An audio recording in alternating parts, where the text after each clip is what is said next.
नमस्कार. आपण पाहत आहात ऑनलाईन धाराशिव न्यूज. कळंब शहरात कायदा सुव्यवस्थेचा प्रश्न पुन्हा एकदा ऐरणीवर आला आहे. तुमच्या परिसरातील बातम्या तुमच्यापर्यंत पोहोचण्यासाठी आमच्या चॅनलला सबस्क्राईब नक्की करा. सोनार लाईन कळंब सुरक्षा रक्षक.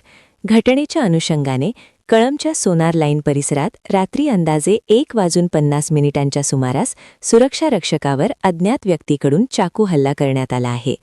ही संपूर्ण थरारक घटना सीसीटीव्ही कॅमेऱ्यात कैद झाली आहे. या हल्ल्यानंतर कळंब सराफ बाजार आज कडकडीत बंद ठेवण्यात आला आहे. सराफ व्यापारी आणि नागरिकांनी पोलीस स्टेशनमध्ये तक्रार दाखल करण्यासाठी उपस्थित झाले असून आरोपींवर तात्काळ कारवाईची मागणी केली जात आहे. या ठिकाणी तक्रार देण्याचे काम देखील सुरू आहे. या प्रकरणातील सुरक्षा रक्षकाचे तक्रारदाराचे नाव सुजित दीपकराव वेद पाठक, वय 35 वर्षे, राहणार सावित्रीबाई शाळेसमोर कळंब असे आहे. हल्ल्यात जखमी झालेल्या सुरक्षा रक्षकांची नावे पुढीलप्रमाणे: आनंद बालाजी दीक्षित, वय 22 वर्षे, राहणार शिक्षक कॉलनी कळंब, आणि धनंजय मधुकर दीक्षित, वय 46 वर्षे, राहणार मुंडे गल्ली कळंब अशी आहेत. आमच्या टीमने तक्रारदाराचे आणि व्यापाऱ्यांची नेमकी काय मागणी आहे आणि घटना कशी घडली याबद्दल सविस्तर प्रतिक्रिया घेतली आहे.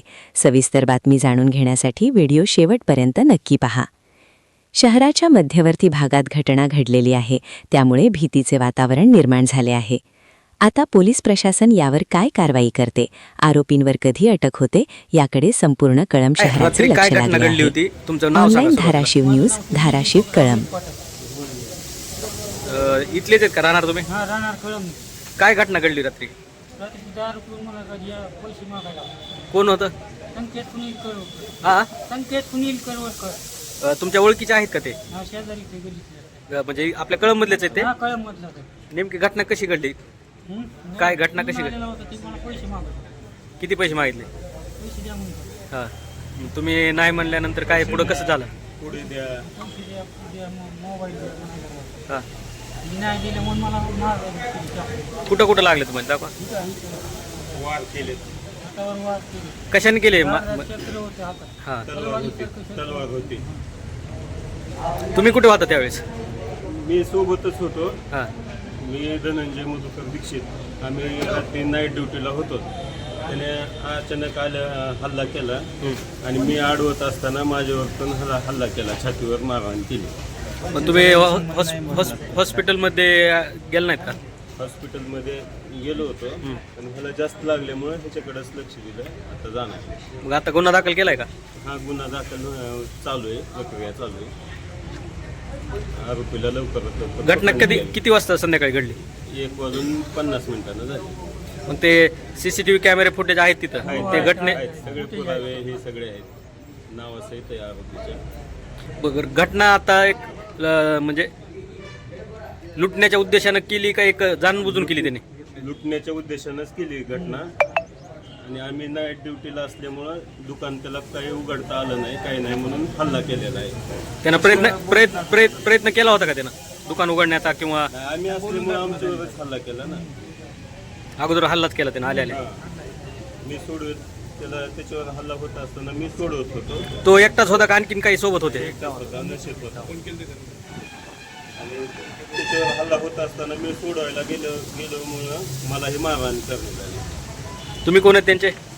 मी नाईट ड्युटीलाच होतो सोबत. रात्री किती जण सोबत होता? तुम्ही कुठे होते रात्री? मी तिथंच होतो यांच्या शेजारी. तुम्ही मारहाण करताना यांना बघितलं? पाहिलं. कशा पद्धतीची मारहाण होती? तलवार होती का दुसरं काय होतं? आता त्यांनी धमकी दिली, मला पुढे दे नाही तर मी तुला खूप टाकीन असं वगैरे काहीतरी बोलला. मग ती म्हणली मला मारून टाक, म्हणजे ओव्हर जास्त बोलतो का म्हणून त्यांना पहिल्यांदा चापट मारली. त्यांनी चापट मारल्यानंतर यांनी पण हात उचलला त्याच्यावरती, पण त्यांनी चाकू काढला, म्हणजे तलवार काढली हातातून. त्यामुळे यांचा जीव घाबरून गेला ना. तर पाहून यांचा जीव घाबरून गेल्याच्या नंतर हे पाठीमागं सरकायला लागले. जसं जसं हात वरती करतील तसे तसे यांच्या अंगावरती गावबा मारू लागले. त्याचं घर माहिती आहे का तुम्हाला? कुठं कळंबमध्ये कुठं? म्हणजे ओळखीचा आहे तो? हो, शेजारी यांचा नेबरच आहे. शेजारी? शेजारी. फक्त नशेच्या ह्याच्यामधून केलं का त्यानं जाणून बुजून केलं? जाणून बुजून केल्यासारखं झालं. मग रात्री तुम्ही पोलीस स्टेशनला कळवलं होतं का? हो, पोलीस तिथं आणि मार्केटचा काही संबंधी नाही, एवढ्या रात्री यायचा काही नाही संबंध. तुम्हाला पगार किती देतात हे लोक? आता काही जण दुकान मालक येतात, काही जण हाजरीवरती येतात 300-400 दररोज ड्युटीला असतात ठीक आहे. काय आता मागणी काय आहे तुमची? मागणी काय आता नेमकं? काय विषय नाही, आरोपीला लवकरात लवकर पकडून त्याला कारवाई करावी त्याच्यावरती.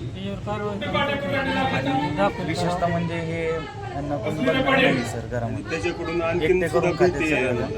आणि यांच्या जीवाला काही लोकांना नाही असं या पद्धतीने माझे आई कारवाई वडील वाढले, भाऊ वाढलाय, माझं गुन्हा दाखल केल्यामुळे घरी असतोय. वारंवार आमच्या दारात येऊन तिथे बसतोय, पिऊन दारू पिऊन आम्हाला धमकी देतो रोज येऊन. याच्या अगोदर कधी तक्रार दिली होती का त्याच्यावर? नाही, आधी तक्रार दिलेली एफ आय आर आहे माझ्याकडे. आहे का? त्याच्यावर काही कारवाई केली काही नाही? यांनी कारवाई नाही केली. ठीक आहे सर, तक्रार एफ आय आर आहे माझ्याकडे. ठीक आहे ठीक आहे. आताचा प्रकार सांगा, अध्यक्ष सांगा, बाबा सांगा मी. सर, आपण व्यापारी आहात, नेमकं काय प्रकार घडला रात्री आणि इथं तक्रार देण्यासाठी आपण आलात, तर तक्रार घ्यायचं काम सुरू आहे का? हा तक्रार घ्यायचं काम सुरू आहे. रात्री 2 वाजता हा प्रकार घडला. काय प्रकार घडला नेमका? रात्री एक दरोडेखोर मार्केटमध्ये आला, हातात तलवार घेऊन आला आणि आमचे जे सुरक्षा रक्षक आहेत त्यांच्यावर त्यांनी वार केले. वार केल्यानंतर ती इंजुरी झाली त्यांना, दोघा जणांना. आणि आम्ही पोलीस यंत्रणेला कळवल्यानंतर पोलीस यंत्रणा 5 मिनिटात आली. पोलीसची गाडी आल्यानंतर ते पळून गेला आणि त्यांना आमच्या कर्मचाऱ्याला आम्ही दवाखान्यात घेऊन गेलो. दवाखान्यातून आणल्यानंतर आता आज सकाळी आलो आणि आता कंप्लेंट देण्याचं हे चालू आहे. बरं, मला सांगा, कंप्लेंट द्यायला त्यांना इथं यायची वेळ का आली?